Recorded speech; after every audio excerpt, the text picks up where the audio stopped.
Madam President. The senator from Oregon. Thank you, Madam President. Today, Pope Francis arrived here in Washington, and in 2 days he'll be speaking to joint session of Congress, where he will undoubtedly remind us all to remember what he has termed the most abandoned. It was Pope Francis who said, and I quote, "I invite all the institutions of the world, the church, each of us as one single human family, to give a voice to all those who suffer silently from hunger, so that this voice becomes a roar which can shake the world." He continued and said this campaign to end hunger is an invitation to all of us to stop thinking that our daily actions do not have an impact on the lives of those who suffer from hunger firsthand. Well, it turns out that the Pope's message on addressing hunger is more timely than we could have imagined, and in a moment I'll explain why. It has to do with the government shutdown. And certainly we know from 2 years ago that a government shutdown hurts every family in America, that it hurts small businesses across America, that it sets the economy back, that it creates all sorts of obstructions and frustrations, that it's a self-inflicted wound on America. And yet my colleagues across the aisle are contending that that is exactly where they want to head over another showdown over social issues. What we've been down this road before, it is a needless, self-inflicted wound, and we shouldn't be planning to go there again. But here is why the Pope's words on hunger are particularly timely. Because 2 years ago, when we had a government shutdown, it did not impact the program known as SNAP or food stamps, the Supplemental Nutrition Assistance Program, or food stamps, as we often refer to it. And that's because we still had funds left from the stimulus program to be able to make sure that hungry Americans did have the ability to receive the credits on their electronic food stamp card and be able to purchase groceries for their family. But we are in a different position this time around. Last Friday, the U.S. Department of Agriculture notified the Appropriations Committee that indeed, because the stimulus funds that existed 2 years ago are not there any longer, that come October 1st, if we shut this government down, then we're also going to be shutting down food stamps. That's shutting down food stamps for 45 million Americans. In my home state of Oregon, there are about 1 out of 5 Oregonians who depend upon food stamps to hold hunger at bay.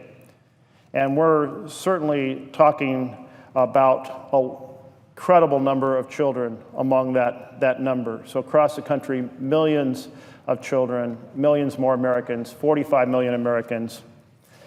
And yet here we are saying that it's okay, it's all right to shut down food stamps and leave millions of Americans with the prospect of going hungry. Now, it causes me to reflect on Robert Kennedy's effort to take on hunger. He was known back in 1967 to have visited children in Mississippi, and he said the following. Robert Kennedy said, "I have seen children in the Delta area of Mississippi with distended stomachs whose faces are covered with sores from starvation, and we haven't developed a policy so we can get enough food so that they can live, so that their children, so that their lives are not destroyed. And I don't think that's acceptable in the United States of America, and I think we need a change." That's what Robert Kennedy said to our nation. And his words, his advocacy had an impact in 2 particular areas, and that is that we proceeded to put a lot more resources into fighting hunger, and we rewrote the food stamp regulations to provide greater access for those at the lowest income levels. The food stamp program, or now as it's called SNAP, has become the largest, most effective program in the United States in the fight against hunger. And again, the USDA, U.S. Department of Agriculture, contacted us Friday of last week and said it looks like they would have to shut down this program if there is a government shutdown. Again, this did not happen 2 years ago, so this is new information. And they said they were going to work through the weekend to see if they could find any way with an existing law to prevent this from happening. And as of this morning, they had been unable to find any pathway, any legal pathway to extend the food stamp program should we be in a government shutdown. In our country, the poverty threshold for a family of four is about $24,000. That translates for a family of four to about $6,000 a person. Now, more than half of those who receive food stamps live in families who are below 50% of that threshold, or roughly $3,000 per year per individual in the family. In my home state of Oregon, SNAP provides food benefits for about 800,000 residents, or as I mentioned, 1 in 5 Oregonians. So this is a widespread impact on hundreds of thousands of individuals in my home state, and for my colleagues, thousands, hundreds of thousands of individuals in their states, 45 million across the country.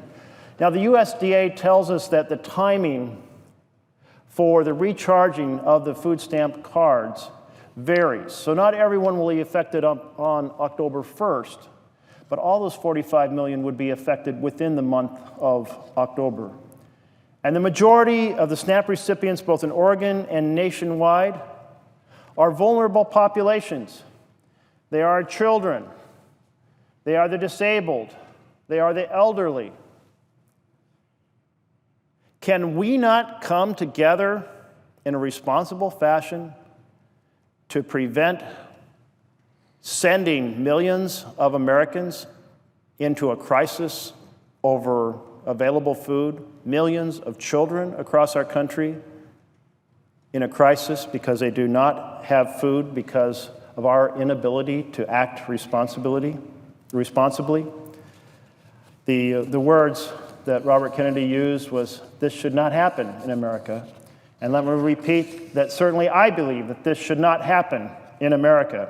I cannot conceive of any economic or moral argument that would justify leaving our children, our disabled, our elderly hungry because a few people in this body want to make a political point over a social issue.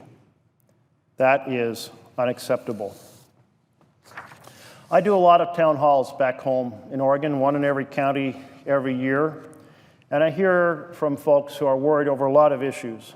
They're certainly worried about finding a good job.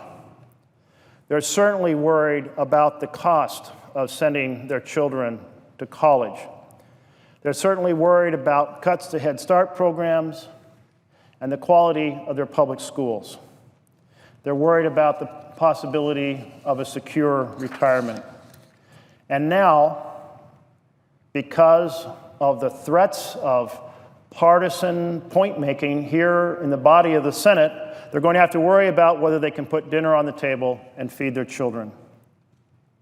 That is just wrong, and the American people are sick and tired of Congress manufacturing crises like this. So let's move beyond this brinksmanship and this hostage politics. Let's avert this shutdown. Let's carry out our responsibilities to the people of the United States of America. Pope Francis said in that initial quote that I noted that he invited all the institutions of the world to give voice to all those who suffer silently from hunger. Little did he imagine that on the day he arrived here in Washington, D.C., this institution, the U.S. Senate, would be involved not only in not helping those who are hungry, but plotting and planning a shutdown of the government that will put millions of Americans into a food crisis. So let's change that. Let's come together. Let's address a responsible plan for carrying the full funding of our government forward. Thank you, Madam President.